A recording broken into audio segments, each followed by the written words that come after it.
either the DPP, the DCI, so that we could have these people in.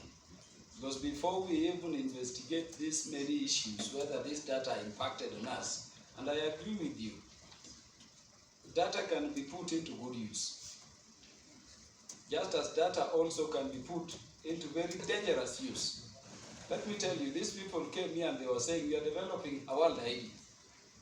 And it is so specific, there can be no mistaken identity. That is why they are going for the iris. It means I'm needed for extradition to some state.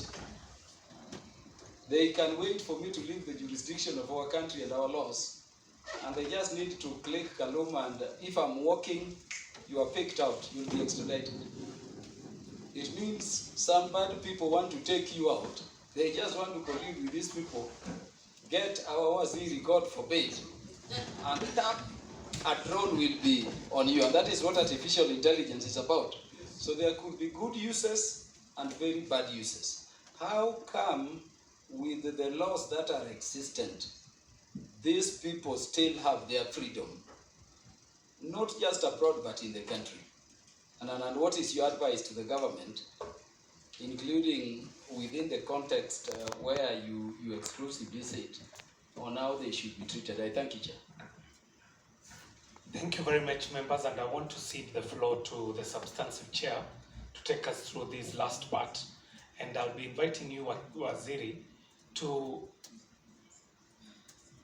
the best of your effort to just answer the last batch of questions. Yes, I want to.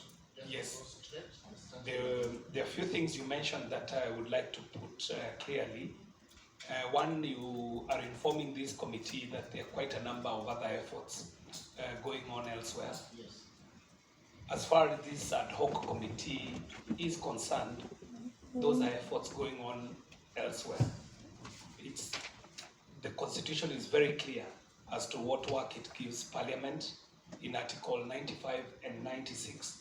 So much so that the Parliament is in order to be doing what they are doing, and this is totally conclusive, not dependent on whatever other efforts are happening elsewhere. And just for your information, an inquiry constituted of this nature bears the same responsibility, powers, and duties at the level of the High Court.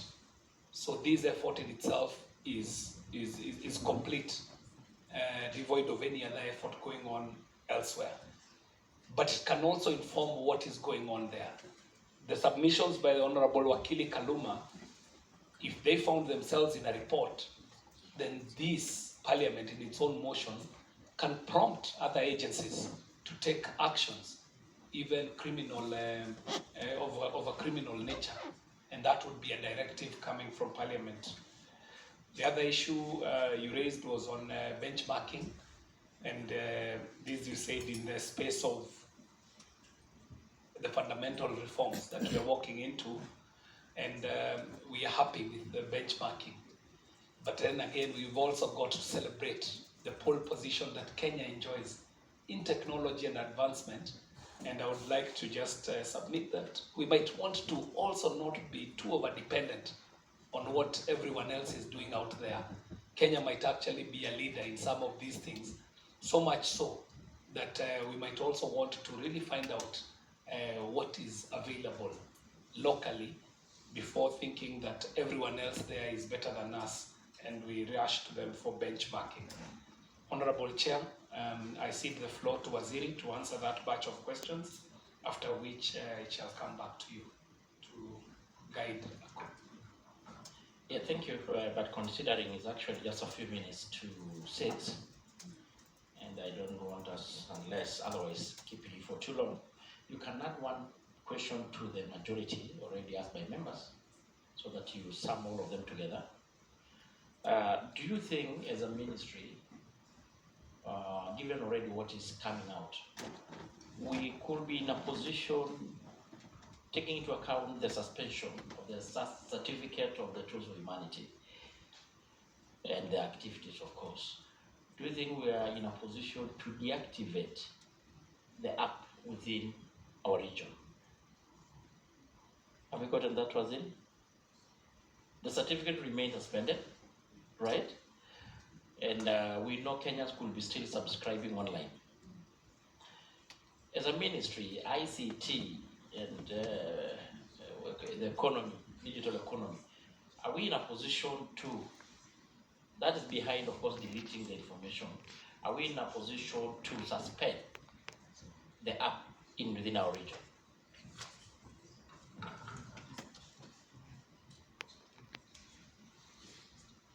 Or making it.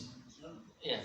I can respond to those. I want to start with the Chairman, allow me to start with the issue of establishment. And I want to quote again verbatim from the Data Protection Act, that a data controller or data processor is established or ordinarily resident in